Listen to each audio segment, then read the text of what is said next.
মারধর করে ক্ষোভ নিরসনের পাল্টা বিক্ষোভ। তৃণমূলের প্রধানকে হেনস্থা ও মারধর করার অভিযোগে এবং অভিযুক্তদের গ্রেফতারের দাবিতে রাতে রাস্তা অবরোধ করে বিক্ষোভ তৃণমূল কর্মী সমর্থক ও প্রধানের অনুগামীদের। বাদুড়িয়ার কাটিয়াহাট রোডের শায়েস্তানগর এলাকার ঘটনা। গতকাল সকালে বাদুড়িয়া শায়েস্তানগর 2 পঞ্চায়েতের গন্ধর্বপুর এলাকার রাস্তা অবরোধ করে গ্রামের মানুষ। তাদের দাবি ছিল এলাকায় জল নিকাশি ব্যবস্থা বেহাল। এই কয়েকদিনের বৃষ্টিতে গ্রামে জল জমে গেছে, জল সরার জায়গা নেই। কিন্তু বিক্ষোভকারীদের অভিযোগ ছিল যে ওই গ্রামে ড্রেন তৈরির জন্য টাকা বরাদ্দ হয়, কিন্তু সেই বরাদ্দ টাকায় কোনো কাজ হয়নি, তাই তারা রাস্তা অবরোধ করে। এরপর বিক্ষোভকারীদের সঙ্গে কথা বলতে আসে প্রধান প্রকাশ সর্দার, কিন্তু তখনই প্রধানের উপর চড়াও হয় গ্রামের মানুষ। প্রধানকে হেনস্থা করে, এমনকি প্রধানের গায়ে হাত দেয় বলে অভিযোগ। এই ঘটনার পরিপ্রেক্ষিতে গতকাল রাতে তৃণমূলের কর্মী সমর্থকরা একত্রিত হয়ে রাস্তা অবরোধ করে বিক্ষোভ দেখাতে থাকে।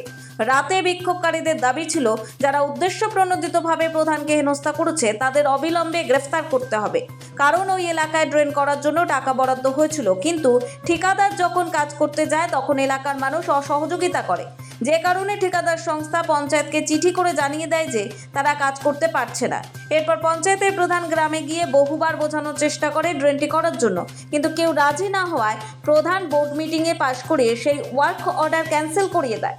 এই ঘটনায় প্রধানের কোনো দোষ নেই, ইচ্ছাকৃতভাবে প্রধান এবং পঞ্চায়েতকে বদনাম করার চেষ্টা হচ্ছে। তাই যারা বিক্ষোভের নামে প্রধানকে হেনস্থা করেছে ও পরিকল্পিতভাবে হেনস্থা করলো তাদেরকে অবিলম্বে গ্রেফতার করতে হবে। প্রধানকে ইচ্ছাকৃতভাবে উদ্দেশ্য প্রণোদিতভাবে হেনস্থা করা হয়েছে। সকালবেলা রোড অবরোধ করে আমাদের প্রধানকে ডেকে কিছু বিক্ষিপ্ত জনতা আমাদেরই পঞ্চায়েতের তারা প্রধানকে হেনস্থা করেছে এবং গায়ে হাত তুলেছে, তাদেরকে ব্যাপক অপদস্থ করা হয়েছে। তার প্রতিবাদে আমরা পথে নেমেছি। যতক্ষণ না তাদেরকে গ্রেপ্তার করা হবে, প্রশাসনের কাছে আমরা দাবি রাখবো যে তারা গ্রেপ্তার না হওয়া পর্যন্ত আমরা বৃহত্তর আন্দোলন চালু করব।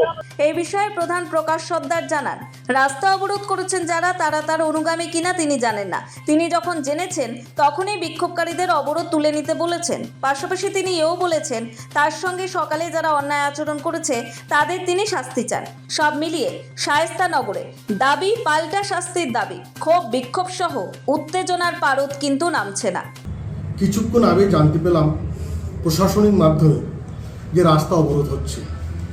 আমি সাথে সাথে খোঁজখবর নিয়ে দেখলাম আমার যারা অনুগামী সকাল থেকে যেহেতু বিনা অন্যায়ভাবে হেনস্থা হয়েছে তার প্রতিবাদে তারা রাস্তায় নেমেছে। কিন্তু আমি তো সেই জায়গায় যাব না, আমি সাথে সাথে ফোন করে তাদেরকে জানাই এবং মুহূর্তের মধ্যে সেই প্রশাসনের পক্ষ থেকে তারা অবরোধ তুলে নেয়। দেখানোর কারণ হচ্ছে একটাই, আমার শায়েস্তানগর 2 নম্বর গ্রাম পঞ্চায়েতের অধীনে দক্ষিণ গন্ধর্বপুর বাসনাভাটা নামক একটা জায়গা আছে। ওই জায়গায় একটা পাড়া আছে। সেই পাড়ায় গতবার পিডব্লিউডি রোডের কাজ হয়ে যাওয়ার পর ওখানে যে ড্রেন করা ছিল, ড্রেনটা রাস্তার তলায় চলে যায়। সেখান থেকে জল নিকাশের ব্যবস্থা নেই। সাথে সাথে আমি যাতে জল নিকাশের ব্যবস্থাটা হয় পঞ্চায়েতগতভাবে তার ব্যবস্থা নেই, এবং বিগত 8 মাস আগেই 24 সালের শেষেই আমি ওটা টেন্ডার করি এবং কাজ করবার জন্য আমি যথাযথভাবে চেষ্টা করি। তার ওয়ার্ক অর্ডার আমার কাছে আছে, সমস্ত প্রসিডিওর কাগজপত্র সব কিছু আছে। থাকা সত্ত্বেও নিজেদের জায়গা বিদন্ধিত থাকার কারণের জন্যে আমরা কাজটা করতে পারি না। আমি বহুবার চেষ্টা করেছিলাম। পরবর্তীকালে জেনারেল মিটিংয়ে নির্দিষ্ট সময়ের আগে ওয়ার্ক অর্ডার দেওয়ার পর যদি আমরা কাজটা না করতে পারি তাহলে আমাদেরকে একটা জবাবদিহি করতে হয় বিডিও আইনজীবী সরকারের কাছে যে কাজটা কেন হয়নি।